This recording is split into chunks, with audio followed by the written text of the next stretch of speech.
So we're live, but my voice is echoing. What can we do about that? How about this? There we go. All right. So here's a little bit of a bootleg premiere because the settings were wrong on YouTube. So we didn't get our premiere. We just got a scheduled release. So apologies for such a weak start there to this video series. But hey, Movinius, how's it going? So this will be about a lot more interactive, I guess. But the sound is going to be very bootleg. So let's give this a shot and see how this goes. So thanks to everyone that was waiting to see this, and it never came up. So we're just going to do room sound. I'm just going to be this mic is going to be picking up the monitors. So let's see how this goes. All right. So Chronopia Prologue.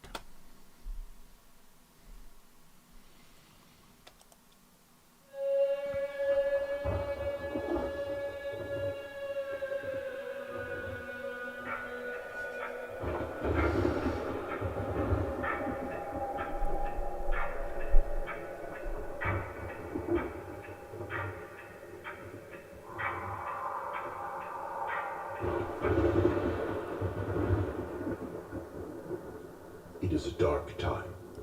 The one king in his eternal tower, haunted by the dark prophecy, the day of dread, reborn to prevent it. He studies the time stream, looking for answers, as the Dark One seeps into the very fabric of reality.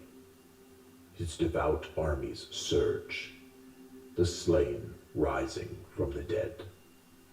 The mortal races of Elves, Dwarves, Blackbloods, and the Firstborn must unite, or all will perish as the world burns. This is the time of Chronopia and war in the Eternal Realm.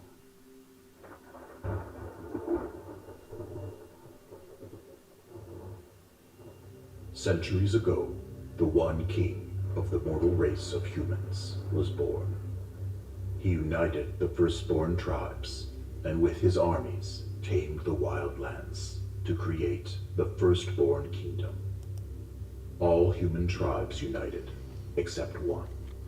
The leader of the northern barbarians, Kronos, refused to submit, earning his tribe the name the Untamed. The other mortal races of Elves, Dwarves, and Blackbloods watched as the Firstborn kingdom grew in power. The Eternal City was built, and the first Eternal Tower. The one king formed the Kindred, their task to create the chronicles from ancient texts and spoken accounts of the era of the Firstborn. The time had come, and the combined forces of the Elven houses, the Dwarves of the Ringholds, and the Black Bloods of the Eastern Empire formed an uneasy alliance, known as the Triad. They laid siege to the Eternal City to defeat the Firstborn once and for all. The end of the battle found the one king and the Elven Duke Cropus locked in lethal combat. Without warning, the one king ceased fighting. Dropping his sword, he raised his arms as the Eternal Tower was struck by blood-red lightning. Seizing the opportunity, Duke Cropus struck down the one king, beheading him. The Firstborn were defeated, and their king slain. All humans were doomed to slavery by the other mortal races. Having served its purpose, the Triad was broken, and warfare between all mortal races continued. This time, the human slaves would be trained to serve in the armies of the other races, bred for battle and subservience. The Elven houses constructed Helios, which became the second capital of the new kingdoms. The Dwarven clans fought amongst themselves, and Clan Jackal, who had turned to darkness, failed in their attempt to take control of the other Dwarven clans. The ogres of the Black Bloods fought to claim the Blood Throne and control over all the orcs, trolls, goblins, and other ogres in the kingdom. Among the enslaved Firstborn, 4 individuals were born seeing visions of the One King and the Firstborn Kingdom. They became known as the 4 Prophets. Their words stirred rebellion among the slaves of all the mortal races. When inspired slaves turned violent, the 4 Prophets were captured to be publicly executed and bring an end to this bloody unrest. Until that moment, the 4 humans were unaware of each other, and they were all hanged by the neck. For 2 days they did not die.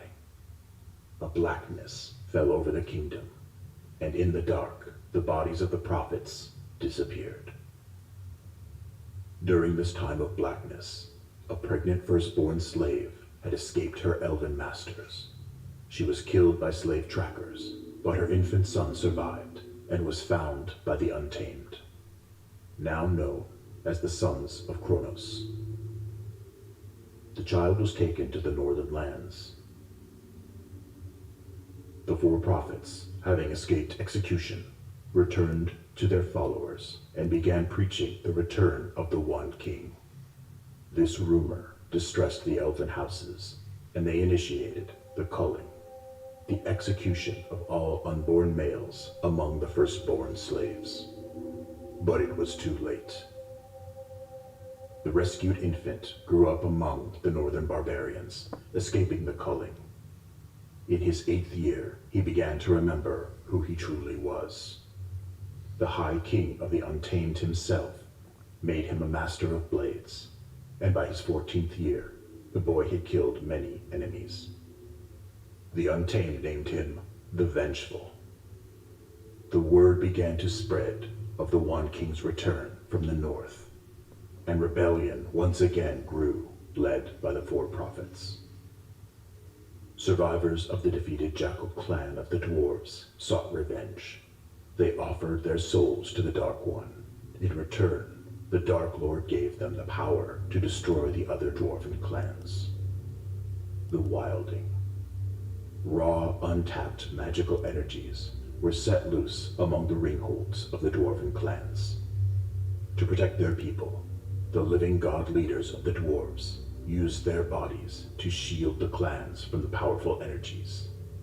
The dwarves were safe, but at a high cost. Their living gods were corrupted by the energies and turned into monstrous beasts that were driven mad. They began attacking their followers, the dwarves. This caused the clans to retreat deep into the earth and withdraw all their armies from the surface world. The rebellions of the kingdoms grew, and the Firstborn freed themselves from bondage and reunited under the banner of the One King Reborn. The Vengeance War now began.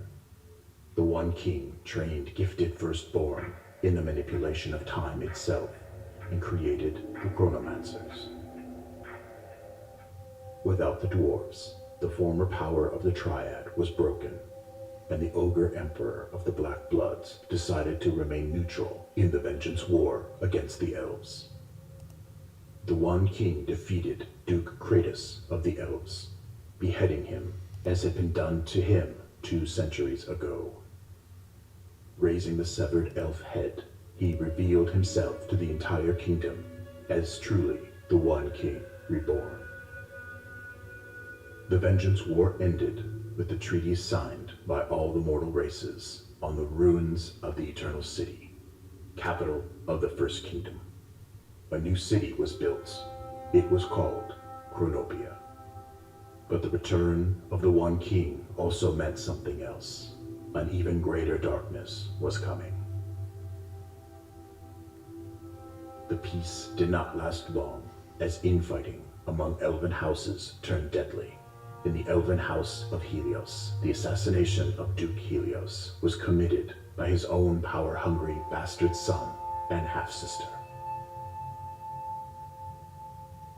The dwarves, scattered by the Wilding, fought a great war with their former founders, the living gods that created them. Many ringholds were destroyed, but one leader arose to change their fate. The overlord of the Dark Tusks, a veteran of the First Triad Wars, was able to communicate with the crazed beasts. He freed them from their madness and gained control of these enormous creatures, turning them into powerful allies they called blood totems. The dwarven armies, now more powerful than ever, returned to the surface world.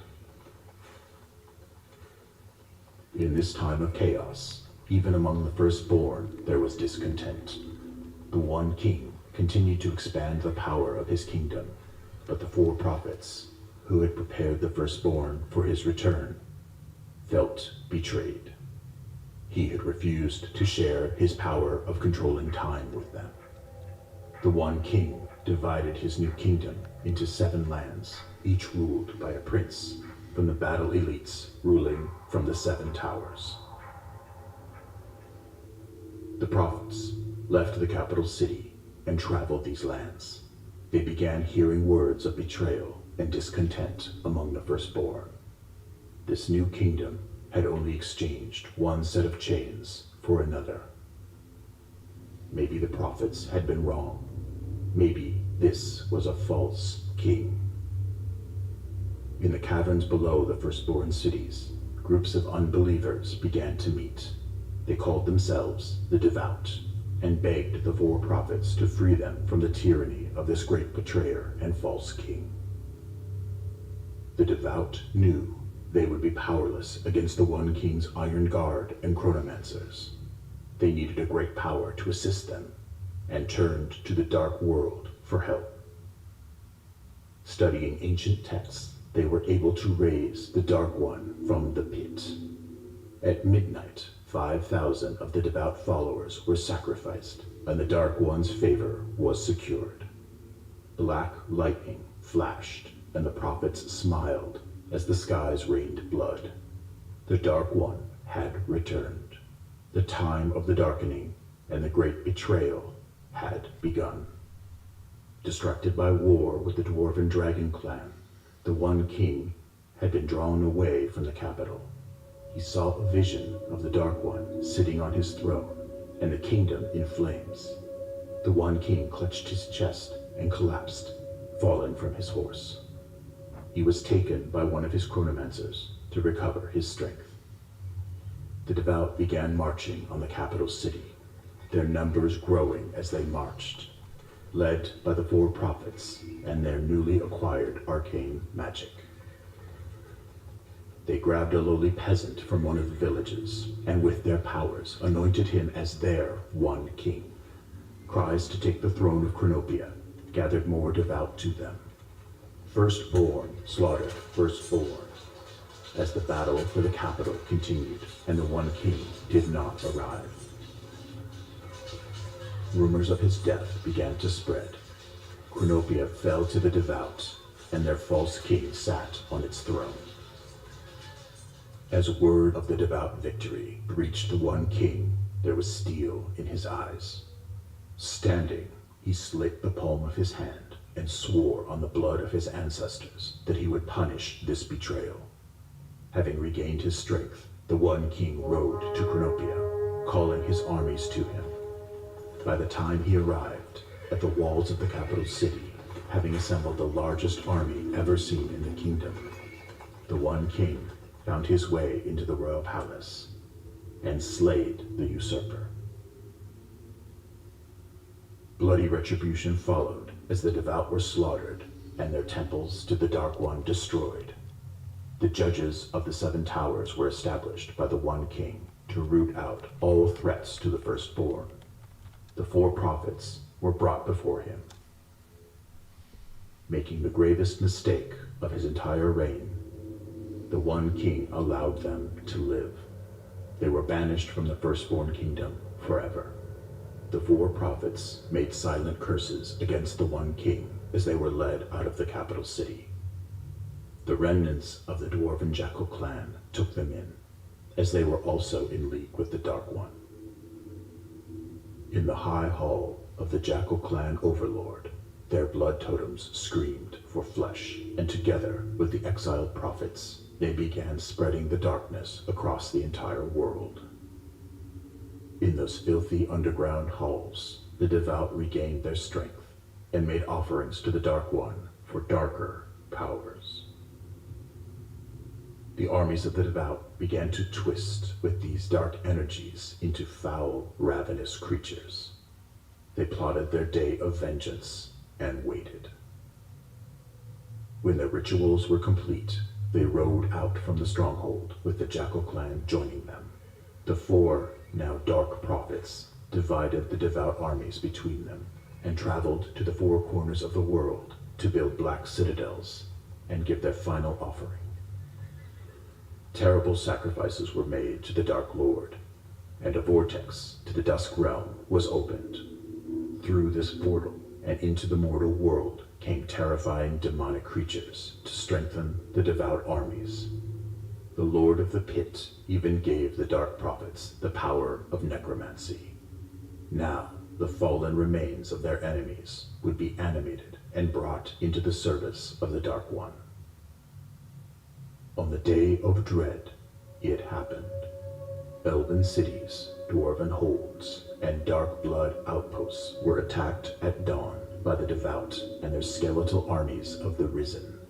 Beastmen and demons added to their ranks, and the cities of the world burned, and the stench of death covered the lands. The Devout armies marched toward their goal of Chronopia, to slay the false king and add his animated corpse to the ranks of the Risen. In his eternal tower, the one king wept. The dark prophecy he had returned to prevent now came to pass. The entire world was a funeral pyre. The Devout had returned.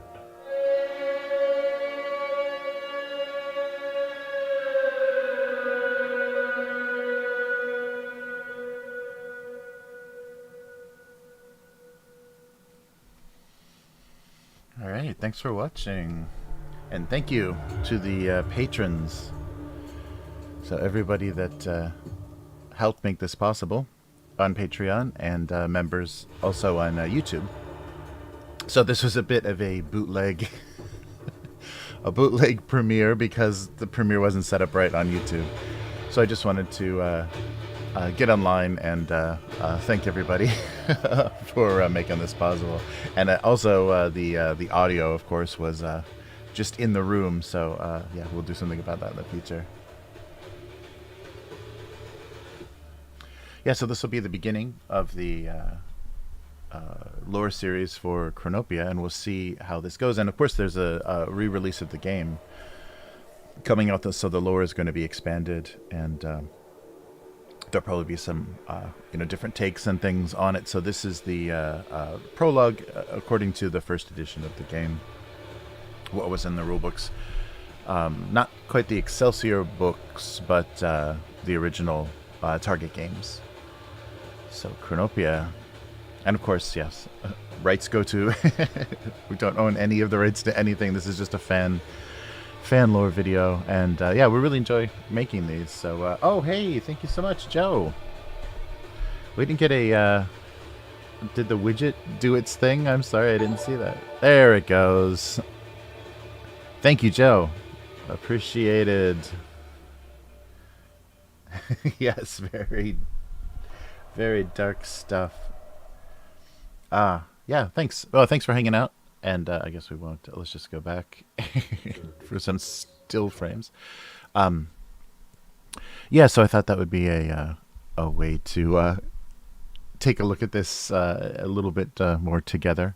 So that's also me in the chat. So I'm Jeremy, and that's me in the chat as well. But thanks, Joe. Thank you so much for the super chat, and yeah, this was really fun to put together, and it's been a while. I didn't think I could do. I liked the lore. I knew the lore for Chronopia was as rich as Mutant Chronicles, but I didn't know if videos were possible with fantasy because there's just not a lot of assets out there, and I was worried I'd have to just like produce everything from scratch. But there's a lot of forests. There's a lot of drone footage of forests and things. So that was fun to find all of that stuff. And I was surprised too that there were a few assets that had fantasy elements. I saw these helmets that are discarded in the forests and things I thought worked really well. So yeah, a little bit behind the scenes of how this goes. And it's a bit of a unique time because they have these royalty-free kind of license providers for videos and After Effects templates and stuff. So there's a lot that you can do for YouTube that comes across really professional, that doesn't involve a lot of production time. So actually the thing I think that took the longest was writing the script. I fussed with the script forever.